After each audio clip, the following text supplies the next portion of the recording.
Good afternoon to everyone. Welcome to today's session on the interplay between digitalization and depopulation in C++. My name is Natasha Chiriță, and I'm a researcher at Diplo Foundation. Together with my colleague Marina Bzovi, who is Executive Director of the National Association of ICT Companies, we will be moderating the session.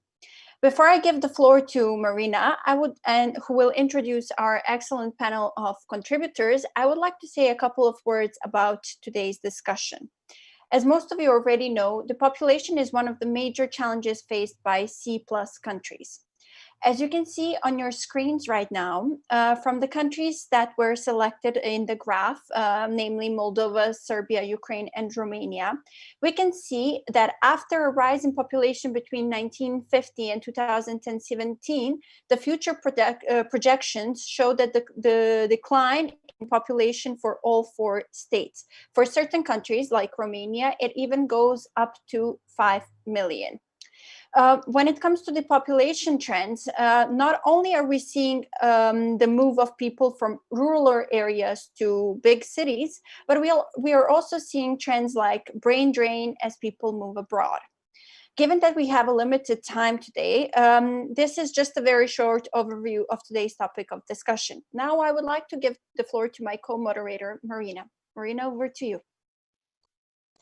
Thank you, Natasha, so much. And welcome everyone to our session. We're really glad to have you on board.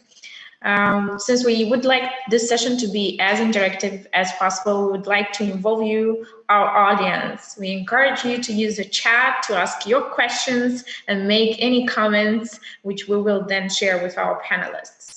To start with, we have prepared a short survey for you that should appear on your screen now, and that goes as follows.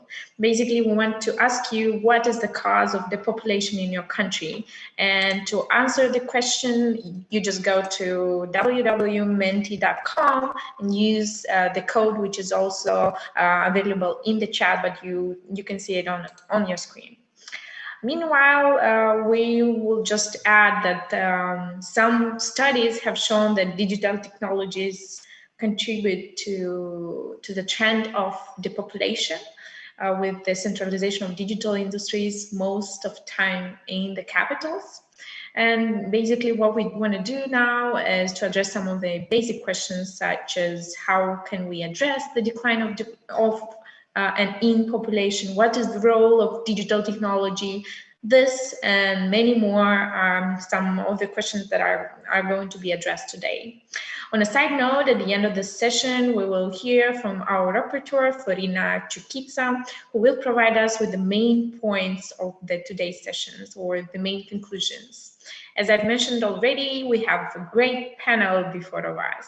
So we are joined by Ms. Francine Pickup, who is UNDP resident representative in Serbia. Welcome. Mr. Jan Tekwill, Deputy Regional Director of Eastern Europe and Central Asia, UNFPA. And sorry if I mispresent your name, it's really complicated for me. And we also have on board Ms. Ana Chiriță, who's also the Strategic Project Director within ATIC, and also the Project Coordinator for Tekwill. Welcome to all of you. I hope we have some answers in Mentimeter. Natasha, if we have any, we can address them with the speakers, or we can just move ahead with some of the questions that we have already. We can start with the questions for our speakers before we move into the answers that we received from our audience and give them more time to reply to the questions that we raised.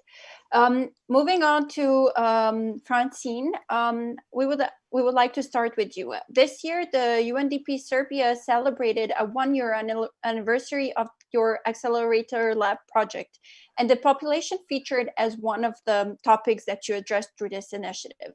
Could you perhaps tell us more and our audience about your work on depopulation and how tech comes into play? Thanks a lot, and thank you for inviting me to be part of this discussion today. I've been in Serbia for just over a year now, and I was struck when I arrived here how much depopulation affects every facet of life. And we know that the population of this country, but also other countries in the region, is getting smaller, it's becoming more urban, it's becoming more female, it's becoming a little richer. And we need to recognize this reality and plan around it. It's going to have huge consequences for jobs, for education, for environment, for governance. And we need to really look at how systems need to change and adapt to this new reality. Oftentimes when the discussion is on depopulation, it automatically goes to, okay, how can we reverse this trend? How can we change the numbers? How can we bring the numbers up? How can we stop people from leaving? Or how can we encourage people to have more children? But we don't believe that that's the right narrative. And actually, we should be talking not about the existing trends or seeing this depopulation as automatically a bad thing, but rather ask a different question, which is what can we do to tap into the human potential that exists both inside and outside the country?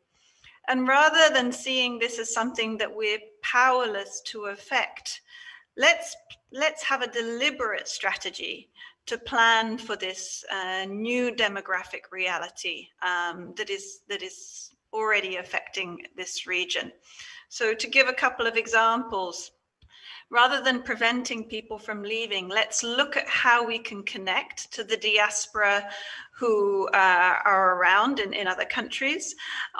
And rather than seeing aging as a cliff that people fall off when they turn above a certain age, or just as seeing older people as a burden on the state, let's look at how we can do more to engage with older people in their productive capacities. And then, once people have left, we can do more to encourage that circularity of migration so that people consider coming back to their country of origin after they've acquired the skills and the experience abroad. So this is why we focused on depopulation, but there are many linkages between depopulation and tech that are really worth exploring in more detail. One area is obviously in the sphere of work. And here in Serbia, we've seen tech as an area that really bucks the norm, in the sense that tech is the sector where diaspora are deciding to come back and start a business here using their experience. And tech is also an area where, oops. We can hear you. Please. Oh, you can. Okay, I'm sorry. I thought I cut there. So, and tech is also an area where foreigners are willing to come to Serbia. So people from other countries will come to Serbia for jobs in tech.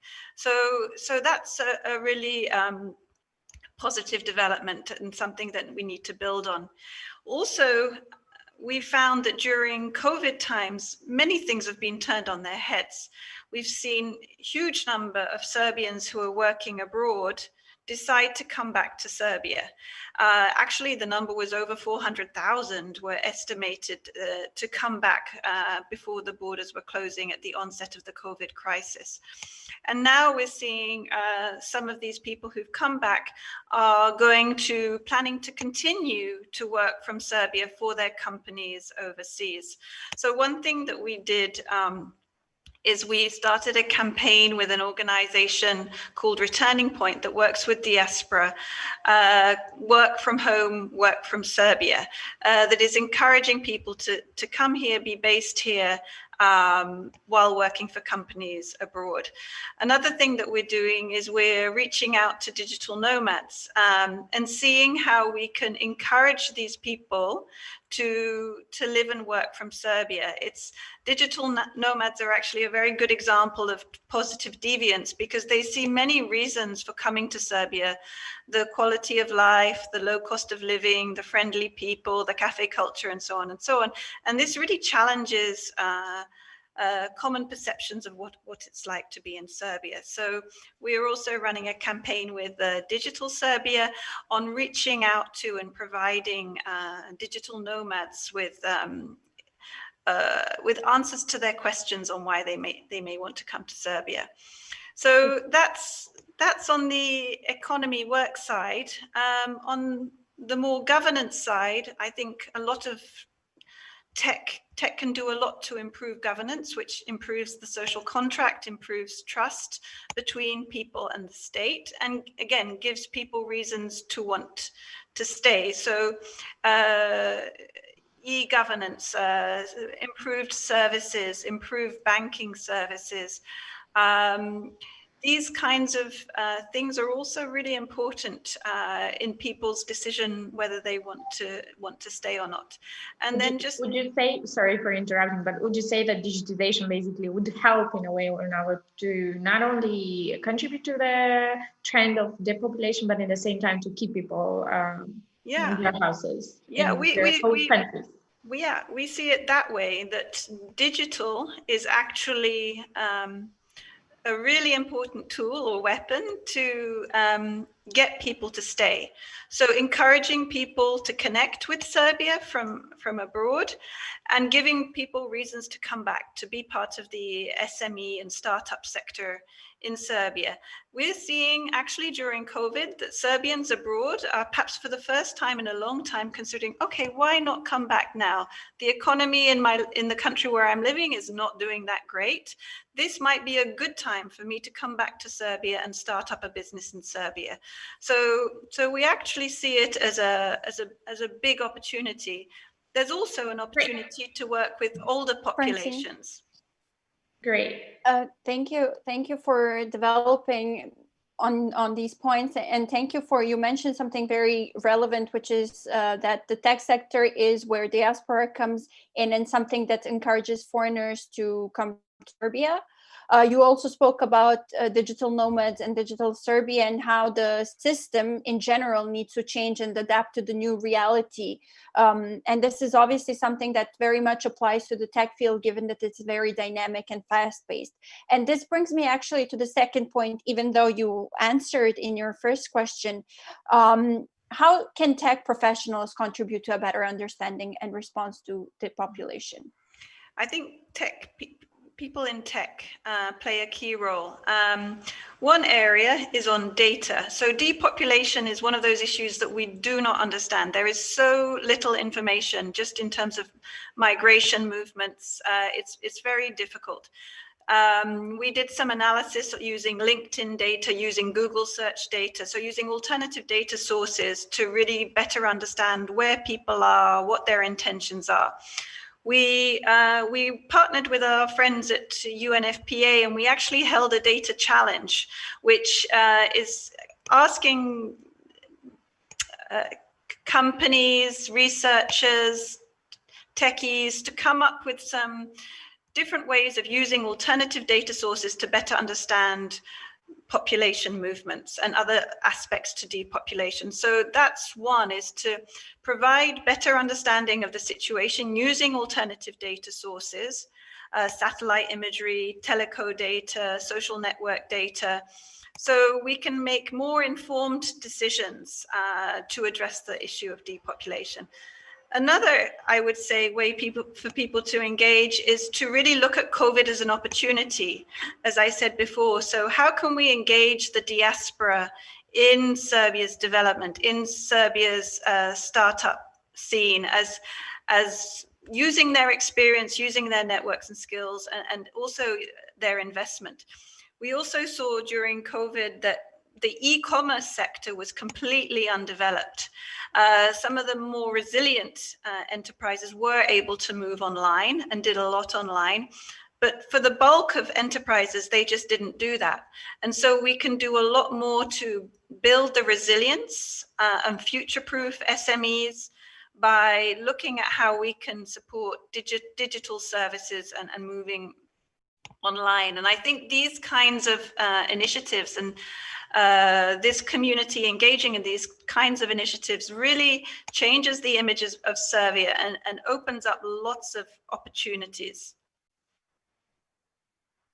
Thank you, Francine, for your answer. And you mentioned a very important point, which is about data, and that we need more data to make more informed decisions.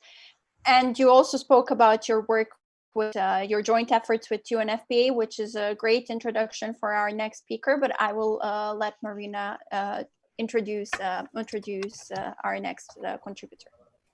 Thank you, Natasha. We're very glad to have here Mr. Ian McFarlane, who's the Deputy Regional Director for Eastern Europe and Central Asia from UNFPA. We are really proud to have you on board. And next to Francine, please, all of you who are watching right now, do not hesitate to ask any questions in the chat, and we'll be able to address them to all our speakers. Also, I think we have some answers on the Mentimeter. If we can share the screen, that would be great. Ian, I know that you are here with us. Yeah. We know that your institution works a lot with data, and I know that you've been to Moldova as well. Could you explain to us and the audience what's the role of the data in understanding all depopulation processes, trends around South and Eastern European countries? We would really appreciate if you could share a little bit of UNFPA experience on this around our area. Well, thank you very much, Marina.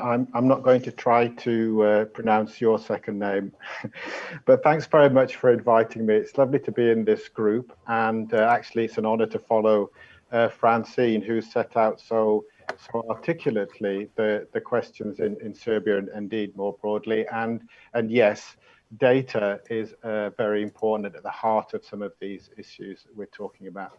Secondly, if I could also just add this, you used the term interplay between digitalisation and depopulation. And I think that's a very important thing to do. The UN Secretary General has identified 5 mega trends that are affecting our world. 2 of those trends are indeed IT and demographic change. And bringing them together rather than seeing them as separate, I think, is a very smart way for us to begin to understand how to move forward and to change the narrative. Just you asked me about what our role is in data. We basically help countries gather data, and that tends to be very much around big national surveys like the census, like population projections, like gathering data around violence against women, maternal health, and a range of other topics. And as I think it was Francine mentioned, there are lots of non-traditional ways of gathering data, which I think would be really interesting to explore. Secondly, we help countries use the data, and I think this is the really important point, because as you showed, we can see the numbers, but the question of data is not so much what are the numbers themselves, but what does it mean for how we develop policies to respond. And I think that is the sort of the third area where we're working with many partners, including UNDP, with academics, researchers, to look at how countries can build the appropriate evidence-based policies that help them plan towards the future. So basically, sorry for just making here a statement. Basically, it's really important to gather all the data in order to put or spotlight the right policies for each special region, each country, and each region in general. Yeah, I mean, it's absolutely vital to be based on reality. And I think that, data provides that. But my next point would be that it's not only about numbers. And I think one of the important things is to gather not just numbers, but also faces and voices.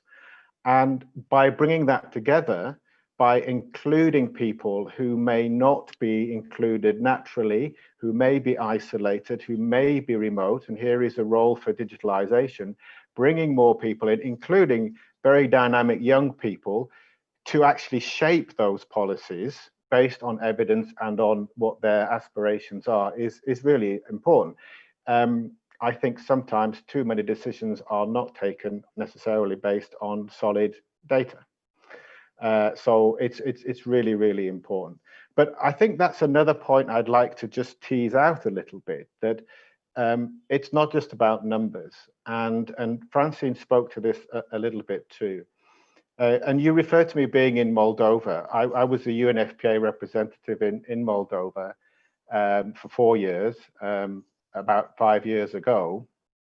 And one of the things we did was, there's a day called World Population Day. The UN has various international days where that's also important. It helps people come together and think and debate on particular topics. So World Population Day. So we decided in Moldova with the UNFPA team to go on a train journey from Chisinau, the capital, to a small rural area around Kalarashi. Am I pronouncing it correctly? Kalarashi? Kalarash, yep. Yeah. Kalarash. And talk to people on the train about what they thought about the population situation in Moldova. And like many countries in Southeast Europe, the further you go from the capital, the fewer people you see on the stations. And when you get to the final station, there's very few people there. And I asked a retired teacher, actually, I said, what do you want to see change? And what was interesting was she said, I want it to be more colourful. She didn't say, I want there to be more people or fewer people. She talked about how we live, right? Not how many of us there are. Of course, it makes a difference whether you're in a thriving community or not. But it's not only about the numbers and data. It's also about the voices and faces and dreams of people to make it a better quality of life. And again, this is something where digitalization and a real policy mix can make a difference for people's lives.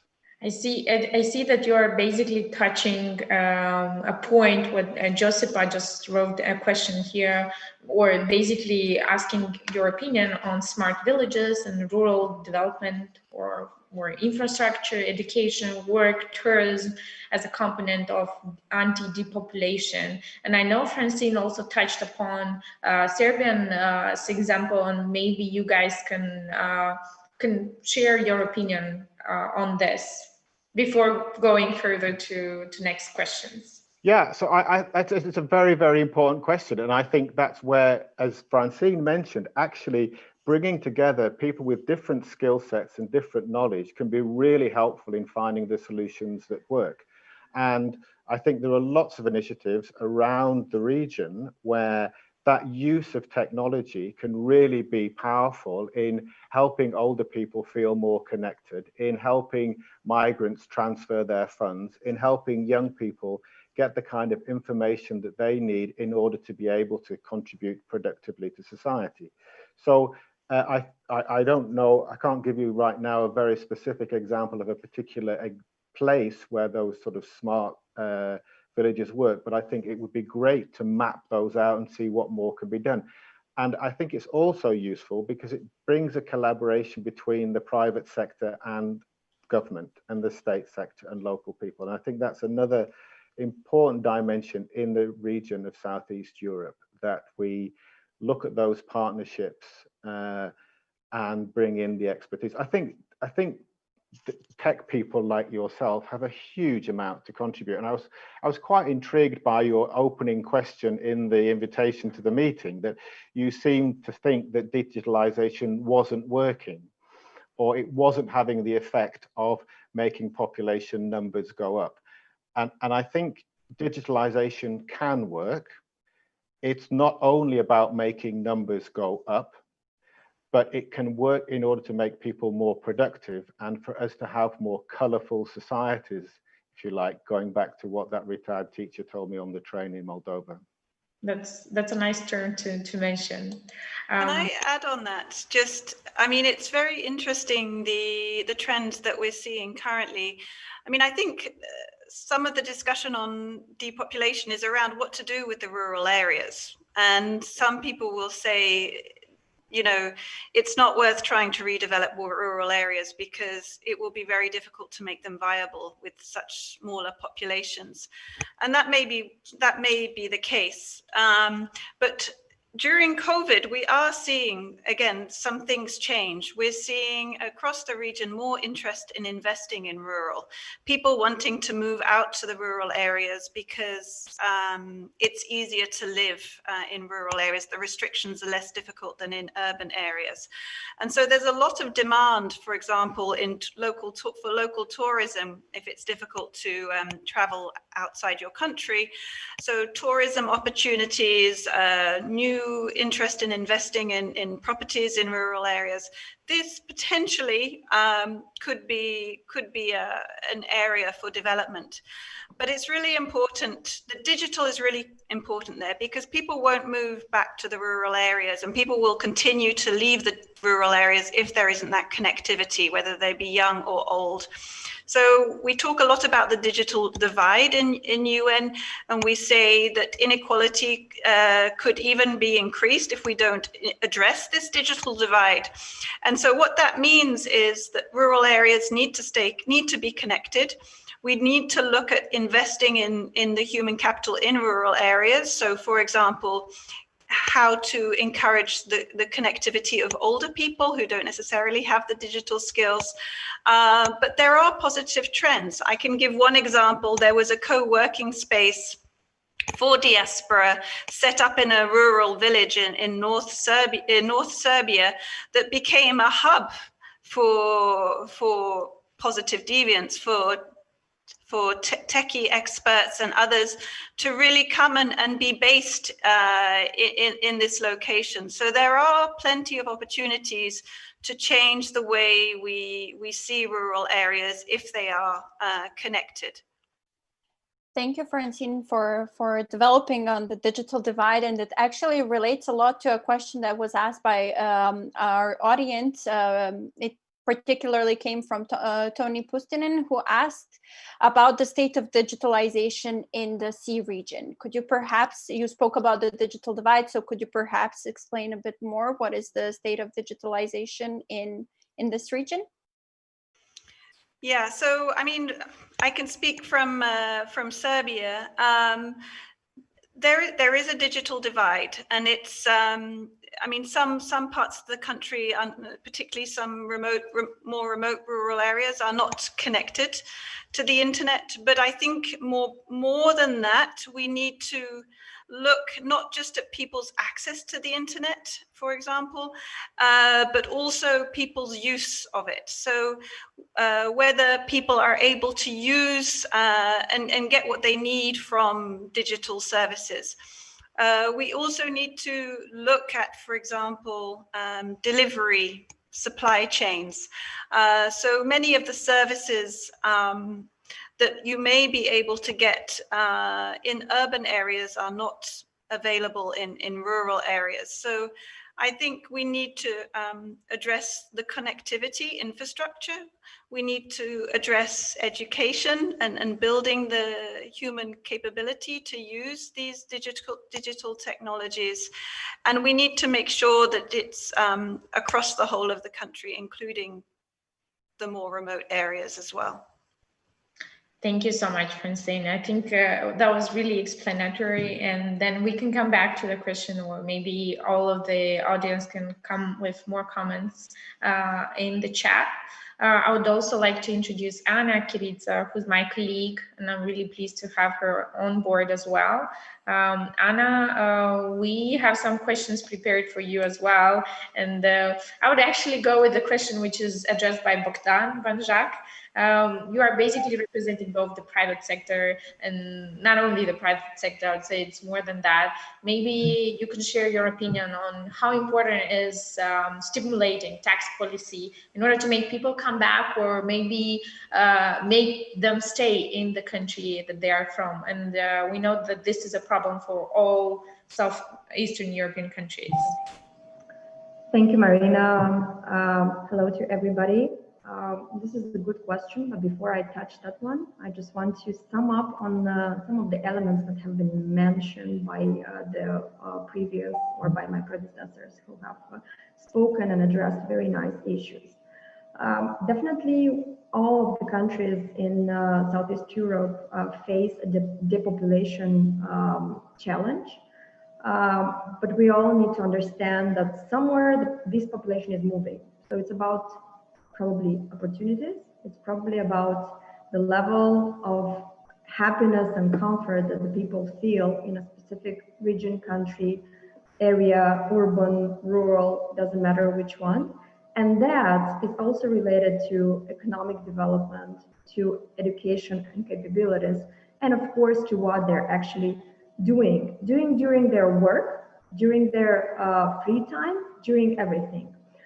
In Moldova, it's really interesting because as part of the National Association, but also working with a big portfolio of donor-driven projects, we have always tackled this issue related to people moving abroad, and they don't move abroad because of their, in the IT, they don't move abroad, for example, because of their salary.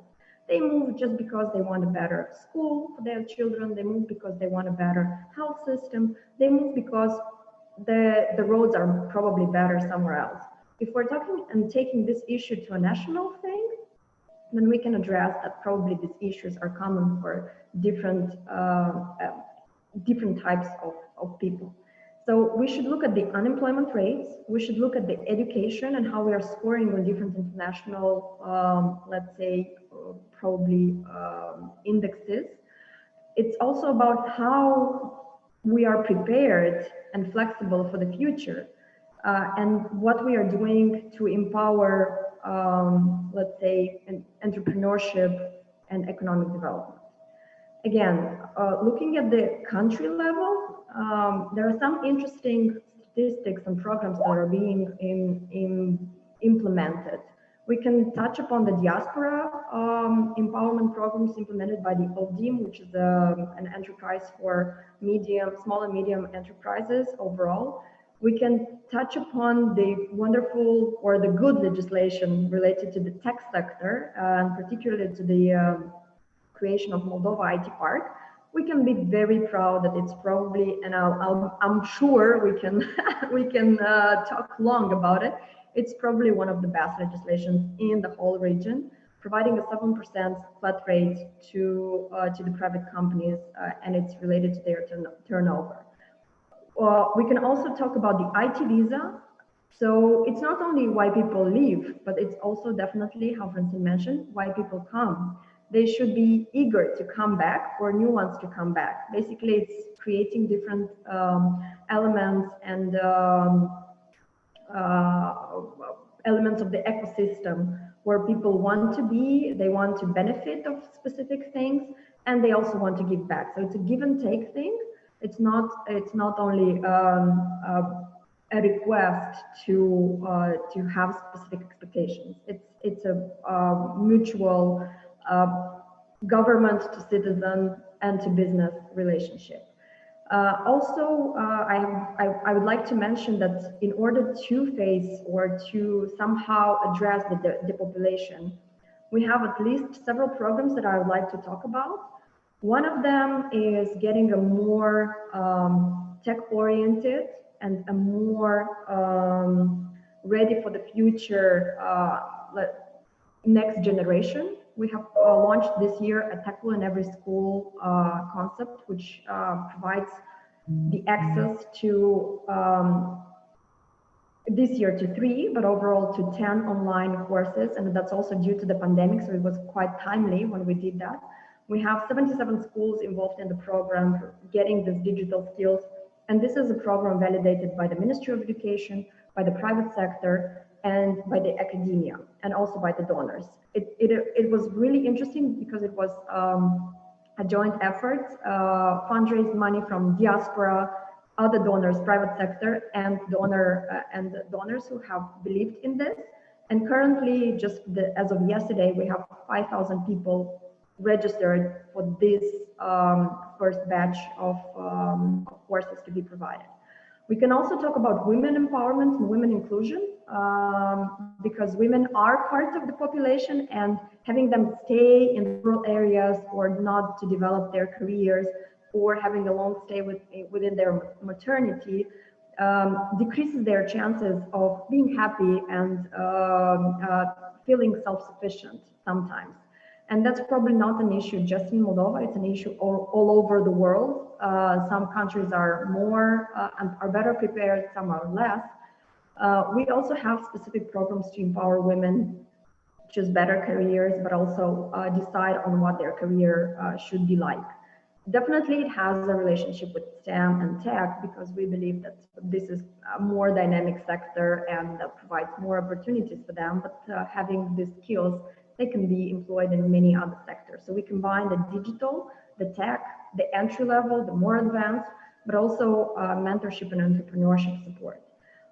Another program that I would like to mention is Startup Moldova, which is basically a program trying to support and connect different types of sectors to tech.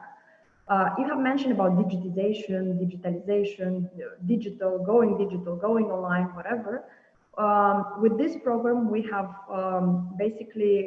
we anticipated that there is some data that the businesses are not well connected to specific digital tools, and particularly e-commerce, which is not a national thing, it's an international thing. Our assumptions were higher than actually the expectations. So we went through very deep analysis and working with other sectors, non-IT sectors, to try to provide specific solutions and connect with tech companies or tech solutions that would be able to support them in their digitization roadmap. Of course, it's not. Just to wrap up here, sorry for interrupting you. I know that you can go on for hours. I just want to round up. I just want to round up now. Yes, thank you, Marina. So basically, it's not one issue or another. I wanted to bring some examples that are trying to support and to help, and just to bring in the case of Moldova. And of course, there is a nice environment that Marina is working on related to the digital or digitization roadmap overall. So these are some of the things. It's a matter of how smart we are and how many opportunities we receive and provide. Thank you so much. I had some more questions prepared, but you basically covered all of them. So just to wrap up, everything is relevant. Digitization, education, private sector involvement, public sector as well. And we have a lot of our questions in the chat. We'll stay longer than it was scheduled. Therefore, don't worry, we'll cover all of them. I'm glad that Natasha already shared the screen. So please jump in, Natasha. Maybe we should comment on the answers we received to our question in the beginning of this session. Natasha, I'm giving the floor to you. You are on mute, sorry. Well, as you've seen on the screen, a lot of our, from the answers that we received, even though the voting time elapsed relatively quickly, we were able to see that many participants, many people from our audience cite economic reasons, socioeconomic reasons behind depopulation. One question that came up, or more of a comment that came up in the chat from Herman, who spoke about ways that how digitalization can help contribute to the improvement of agriculture and rural areas. And I replied back citing the example of Spain, where they have invested heavily in the digitalization of agriculture in order to make sure that people don't leave villages. Could you perhaps, Francine and Ian, share experience from any other regions and how they can perhaps translate to to Southeastern Europe?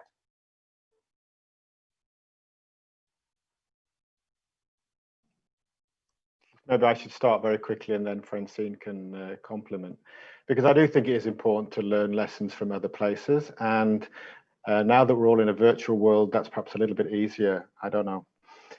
But just on that, picking up the connection with what Anna was saying and what's happening in other places that makes a difference. And for example, if you look at the point about women's empowerment, and women being able to balance their aspirations in terms of childbirth and in terms of their careers, if you have a discriminatory maternity leave program that lasts for 3 or more years, it is a disincentive for women to go to the workforce. And also, it's actually a disincentive for them to have children, because women and couples choose to have children when they feel confident about their future. If you look at Estonia, they have a really, really smart policy around paternity leave, which is gender balanced, which enables both parents to participate in work and in family life, and actually helps create the sort of the environment in which people can thrive and can choose when and how many children to have. And there are lots of other examples from prosperous countries that have adapted those sorts of gender equality related approaches. Secondly, I do think education is absolutely critical. And so in those countries where you have a very comprehensive approach for keeping young people safe and informed, we call it comprehensive sexuality education, but it's really about values, about how you treat each other and how you learn about yourself and your aspirations. If you have those sorts of investments in young people, then that also contributes to the overall growth, their employability. And so I think what works we're seeing in other countries is actually a policy mix. So it's not one secret thing that is the answer, but it's an important dimension of education, of health, as Francine said, of governance. Just, I want to leave you with one last point, which is that I think it's very important to see digitalisation as an opportunity to reach those people who are furthest behind. And about 1 in 10 people in our region are living with a disability. There's such an opportunity with technology and digitalisation to reach out to those people, to make that 10% a full part of the prosperity in the countries where we're all working together. So I'll leave it at that. Thank you. Thank you. And this last point on inclusion is something that's extremely relevant, especially in the context of sustainable development in this decade of action. So thank you for bringing this this point up. And over to you, Francine, perhaps if you can build on Ian's answer. Yeah, I perhaps just to pick on two points. In terms of good practices on dealing with the issue of depopulation, I mean, just to say, I think this issue is only going to become more important because now it's affecting a smaller group of countries, but it's only going to be a matter of decades before it starts affecting some of those countries that we think of as having really big populations like China and India and Indonesia. So if this region can make some breakthroughs on addressing this issue properly, now I think it's going to be really useful for other countries. I mean, if you look at, for example, South Korea or Japan, they've really had to grapple with the issue of aging populations and how to engage more with aging populations. And to integrate them into society. If you look at Ireland, it has very good experience on how to engage diaspora. Ireland was in a situation where many people were leaving the country and its population was dwindling. And then it was able to develop strategies to really engage the diaspora and to encourage people to come back. And I think tech was very much a part of the answer to that story with Ireland. And then just to build on what Ian was saying, some countries in this region have tried to address the issue of depopulation by encouraging people to have bigger families or more children through cash subsidies. Now, this may work, but the evidence that we've looked at suggests that it doesn't actually help in growing your population. It helps in advancing people's decision to have a child. So rather than waiting a few years, if there's a cash subsidy, they'll have the child sooner, but they won't necessarily have more children. And then similarly, you still face the problem of when those children have grown up, they may well leave the country for work elsewhere. So it really needs a more systemic approach that addresses the drivers of the problem. And just one final comment on that is that we do think that gender relations are important. One of the reasons why women may be reluctant to start a family is because the workload in the home is not evenly distributed between the husband and the wife. And so faced with the choice of working or having a child, out of economic necessity, women may decide to continue working because they know that it's really difficult to combine both. So having more equal division of responsibilities within the home is also important. I think it's really important what you mentioned, Francine, since a systematic approach is needed, but at the same time, the share of household and empowerment of women is really important, as previously Anna mentioned as well. We have some questions from the audience. One is from Chris Buckridge, I guess, and it's a mention about digital nomads, to which Francine mentioned earlier. Anna, maybe you can bring your opinion in this area. How can governments or advocates for digital nomads concept change the trend of the population, or disrupt the way we see, and bring significant challenges to establishing such arrangement, even in the European Union, which is not really known for that concept of digital nomads. Thank you, Marina. Yes, probably just shortly. Again, this will be an opinion. We all know that. Let me try to figure it. So we all know and see that some people tend to move to specific, more developed countries overall. However, there are smaller or less developed countries that try to adapt various policies, and definitely, as Jan mentioned, a mix of different policies to address specific issues. For example, the dream of a techie to go is probably somewhere in the Silicon Valley, which is not either the cheapest country, because it's even seen as a country, the cheapest region in the USA, nor the easiest to live, nor the friendliest, nor anything, but still people tend to go there. So it's about opportunities, it's about attracting talent, it's about providing and being very tolerant to specific differences, I guess, different cultural, religious differences that also support the inclusion. So it's many of the other countries are trying, they're developing some smaller ecosystems where people try to be inclusive in terms of diversity. So it's not about your local population, but it's about people trying to change different aspects of their lives and trying to basically a new way of living.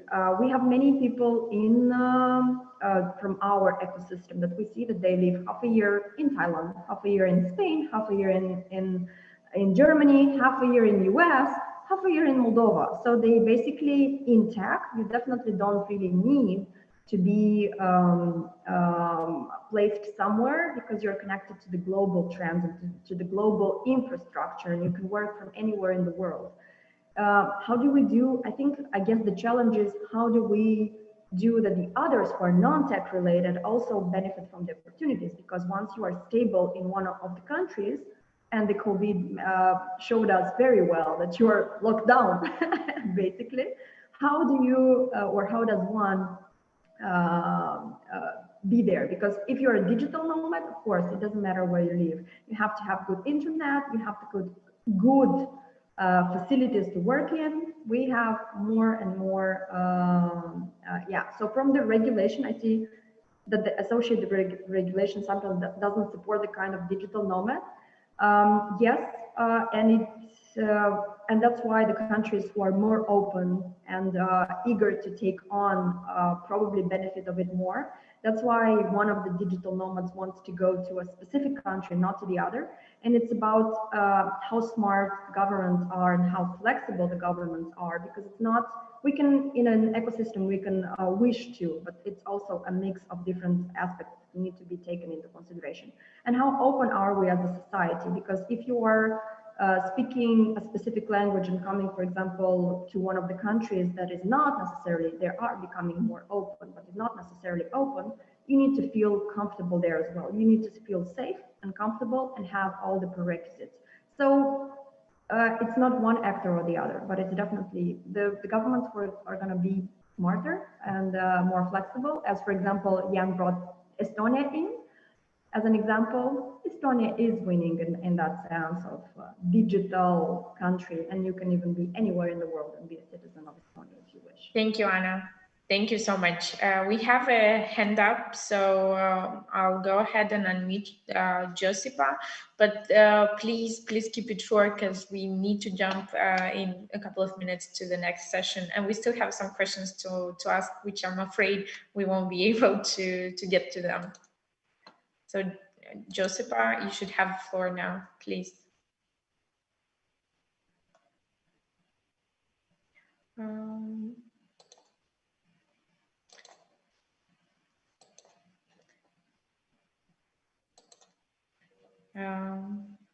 Hey, you are on mute. Yes, we can hear you. Sorry for the delay. Thank you to you, Marina, and to everyone here today contributing to the discussion. As someone who had previously moved away from Bosnia and Herzegovina and then moved back gaining skills and expertise, what I wanted to say is that perhaps we also need to focus on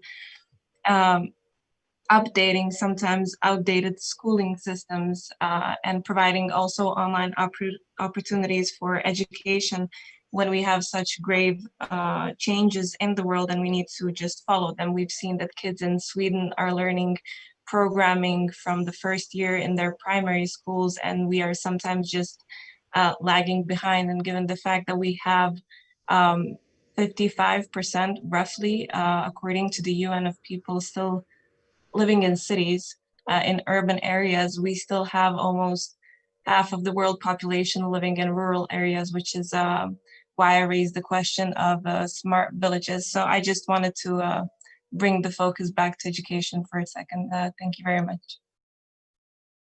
Thank you, Josipa. We really appreciate your intervention. We also have some questions from social media, I would say, but we really need to wrap up and give the floor to our rapporteur as well. But I believe our contributors addressed in a way or another the question addressed by Ralph Ragoped on digitization, which requires a multi-stakeholder approach and we agree, and I believe everyone agreed, that public sector is really reticent to the collaboration with the private sector in order to make the depopulation trends work in a better way for the country, for a country or another. We will also have a comment from Nestor Gonzalez on Facebook, that in their country, in Costa Rica, the articulation with the academy has been fundamental for reducing the digital divide in matters of safe, productive, and meaningful use of technology. Therefore, he wanted more sharing of experience between state, academia, and private sector. But we really are out of time, so I'll leave the floor to our rapporteur, and I guess we can continue our discussions on this session later on under the comments that we will have a statements based on today's session. So I'm really pleased to introduce Florina Chiriță, who is the rapporteur of our session, to come and wrap up with a couple of conclusions on everything that we touched upon today. Thank you all. I will read the main points of today's session. So, systems need to adapt to the new reality and plan for the new demographic reality. Alternative data sources would help governments to better understand the current situation, offer better services to citizens, and establish policies based on an evidence approach. Tech could improve trust between citizens and governments and also reverse the trend of depopulation. IT and demographic changes must be brought together in order to change the narrative. Digitalization can bring a better collaboration between all urban actors. And when talking about digitalization, we should address connectivity and educational challenges. Thank you. Thank you so much, Florina. We have the next session scheduled. So my thanks are to all the contributors that found time to prepare for today's session on all the questions that were given by the audience. I encourage all of you to go back to the report that you'll see in the end of the session and come back with comments, maybe more information that you can share with the SEEDIG community, and not only. The next session is on terms of service fantasy reader. You can use the link that is given in the chat. It's really starting in a couple of minutes, so please join that. And I'll bring special thanks to the organizing team as well for making this session and the whole SEEDIG event for a whole week be so great at it as it is. So please stay with us until the end of the week and join all the other sessions that are interesting for you. Do not hesitate to put comments on the report. Francine, Ian, and Anna, many thanks once again. Thank you. Bye-bye. Thanks so much. Good luck.